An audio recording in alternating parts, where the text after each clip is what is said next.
Olá a todos, a todas, a todes, sejam muito bem-vindos. Eu sou Jason Queiroz, advogado, professor universitário, e esse é o Falácia nas Redes, Como Rebater, episódio 15. Estamos na metade do nosso curso.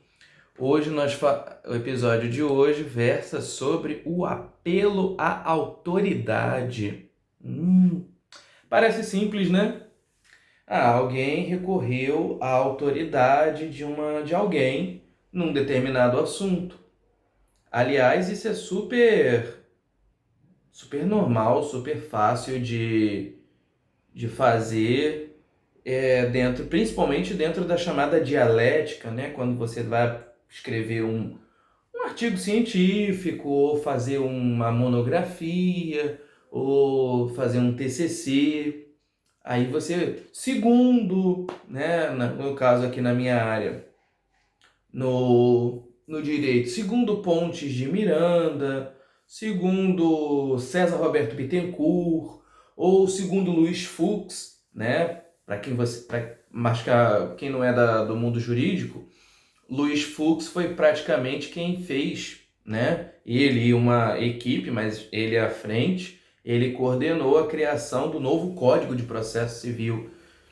Então, quando você está falando de processo civil e recorre à figura do Luiz Fux aqui no Brasil para comentar, para tecer considerações a respeito do código, plenamente válido. Plenissimamente válido. É algo assim do mais recomendável a ser feito, porque você está mencionando a autoridade vamos dizer, no caso do Luiz Fux, praticamente o autor, né, do Código de Processo Civil, né, que é o novo, de 2015, né, o chamado CPC 15. Mas a falácia, ela tem, como eu já expliquei aqui diversas vezes, a lógica, a razão falseada. E aí, como é que se daria o falseamento dessa lógica? Vamos supor que estivéssemos comentando a respeito de astronomia, física. Estivéssemos comentando, né, as mais variadas descobertas astronômicas, né? Como eu comentei ainda recentemente, né, tem se falado muito na descoberta de micro-organismos, ou melhor, na possibilidade da existência de micro-organismos em Vênus e etc. E estivéssemos debatendo a respeito das leis da física, astronomia, etc., contínuo espaço-tempo e etc. e tal. Então, dentro desse debate, se algum dos debatedores recorresse sei lá, vamos supor, Albert Einstein, Isaac Newton, né? O querido e valoroso... como é que é o nome dele, gente, que me fugiu? O Stephen Hawking, né? Todos eles são sumidades dentro da astronomia, da física e etc. A observação de buracos negros são recursos, são apelos à autoridade legítima, né? Mas, por exemplo, se a gente dentro de uma conversa a respeito de física resolva, por exemplo, citar Platão, Sócrates, tem alguma coisa a ver? Não, né?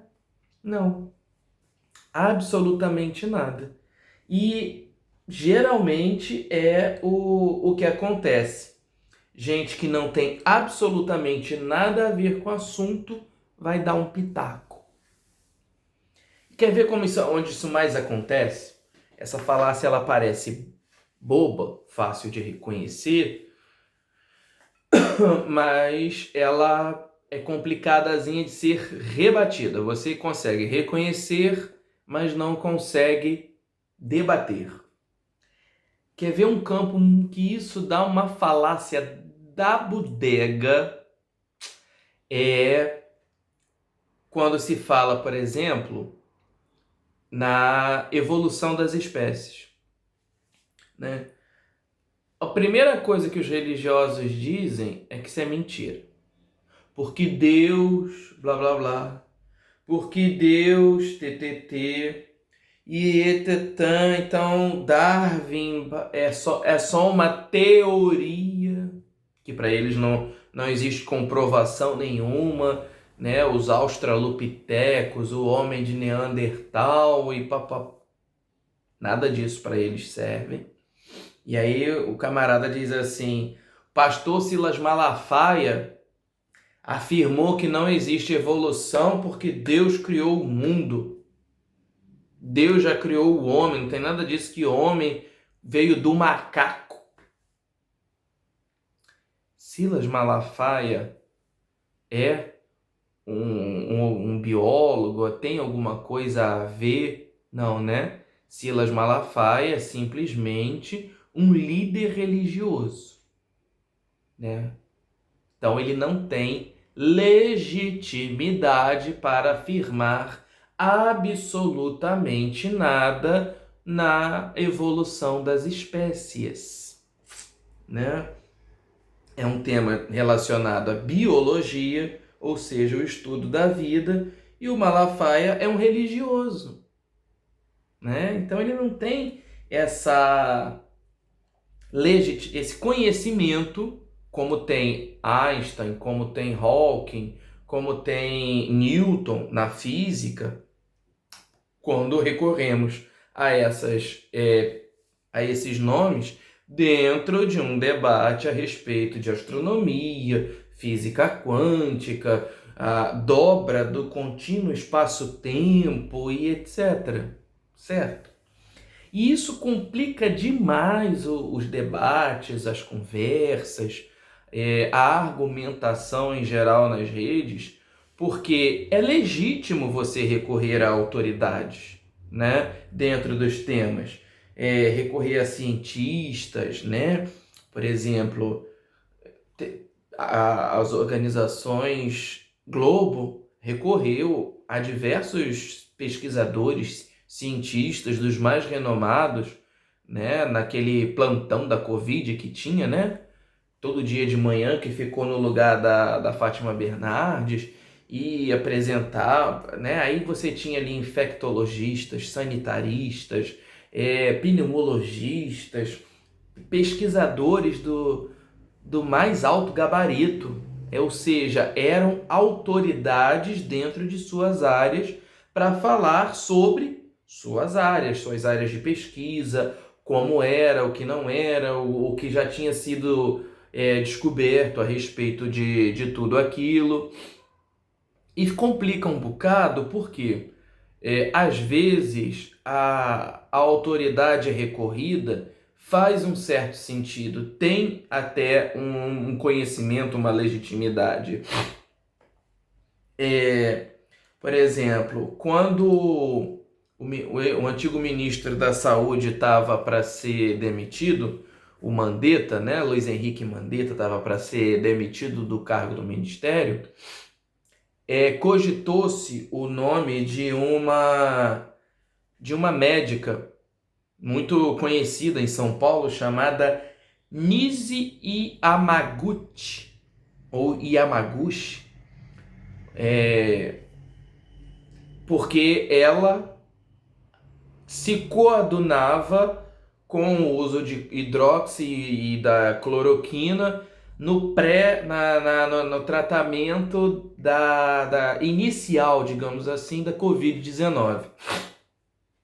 A doutora Nise Yamaguchi também é uma médica, é uma infectologista de renome, mas ela é uma das infectologista não, perdão. Doutora Nise Yamaguchi, ela é especialista em imunologia, ou seja, ela estuda Ela é especialista no sistema imunológico humano. E ela se coadunou com essa linha de cloroquina, de hidroxicloroquina, de tascar cloroquina no povo, mesmo não tendo nenhum estudo de que era eficaz, de que realmente produzia os efeitos desejados. Ela chegou a dizer numa reportagem, eu não me lembro exatamente para qual veículo foi, não sei se foi para a Folha de São Paulo, eu não sei exatamente, que havia uma competição entre as potências para a dominação do planeta, geopolítica, e que queriam enfraquecer as populações para diminuir o número de habitantes dos países, para assim tornar mais fácil a dominação dos países. Ou seja, é uma autoridade, Nisi Yamaguchi, ou Yamaguchi, é uma autoridade em oncologia, em imunologia, mas tem um raciocínio, uma lógica completamente, totalmente falseada, torcida, retorcida, distorcida e contorcida, né? Tem essa paranoia de conspiração, de isso, de aquilo, né? Então, assim, toda vez que recorrerem a uma autoridade, fizerem um apelo a uma autoridade, esta autoridade, primeiro passo, ela tem que ser autoridade dentro do assunto tratado. Aquele exemplo que eu dei ali atrás, né? A autoridade ela tem que ser no assunto mencionado. No caso do Einstein, dentro de astronomia. Einstein, Newton, né? Dentro da física quântica, né? E ele tem que ter um raciocínio minimamente razoável. Por exemplo, a doutora Nisi é uma autoridade médica, especialista em imunologia, mas tem um raciocínio bem para dizer o mínimo. Então, é legal recorrer ao apelo à autoridade. Nem todo apelo à autoridade vai ser uma falácia. Ele só vai ser uma falácia quando a autoridade não tiver absolutamente nada a ver com o tema a ser tratado. Como, por exemplo, um religioso querer negar a evolução das espécies, né? Não tem conhecimento, não tem legitimidade. E às vezes a autoridade apelada pode realmente ter conhecimento, ter legitimidade na área que está sendo tratada, mas não ter um raciocínio, uma lógica razoável, pautada na razão, na ciência. Uma médica que não se pauta pela ciência, que recomenda uma medicação sem nenhuma comprovação, é completamente um apelo é uma falácia, é um apelo a uma autoridade falsa. Porque ela, sendo médica, deveria ser a primeira a se pautar nos estudos científicos e etc e tal. Entenderam? Essa é a diquinha de hoje. É assim que você rebate. Olha, você me desculpa. Você primeiro reconhece, se for o caso, no argumento, na conversa contigo, seja nas redes sociais, seja presencialmente, citarem uma autoridade, né? Por exemplo, a doutora Nisi Yamaguchi, citarem uma autoridade dentro da área que estão conversando ali, que o assunto está rodando. E essa autoridade, ela não tem razoabilidade dentro do que está sendo dito, ela é aquele ponto fora da curva. Todos os médicos, toda a comunidade científica, no caso, aponta numa direção e ela é o heteroátomo da cadeia, ela está lá fora da curva, ela está dizendo, e o que ela diz não tem nenhum amparo científico, técnico, nada. Então, assim, o argumento dela é inválido para, para lastrear uma afirmação no sentido, por exemplo, de que a cloroquina é boa, de que a cloroquina funcione, entendeu? E aí você rebate exatamente jogando assim, você fala, olha, toda a comunidade científica baseada em estudos, pesquisas e ttt não pode ser desprezada porque a doutora Anise e outra meia dúzia que acompanham aquele raciocínio doido dela. Com todo respeito à doutora Anise, ela pode acreditar no que ela bem quiser entender, ela só não pode fazer das crenças pessoais, né, um padrão que para refutar a ciência, ó, certo? Eu vou ficando por aqui. O nosso próximo tópico de amanhã vai ser um tema que nós já tratamos, que foi o primeiro, né, lá atrás, quando nós falamos da falácia do escocês verdadeiro, e eu até comparei com o caso Flor de Lis. Nós vamos, no próximo episódio, dar uma perpassada nele e fazer algumas considerações, ok? Eu vou ficando por aqui, um beijo grande e até o próximo episódio. Tchau, tchau!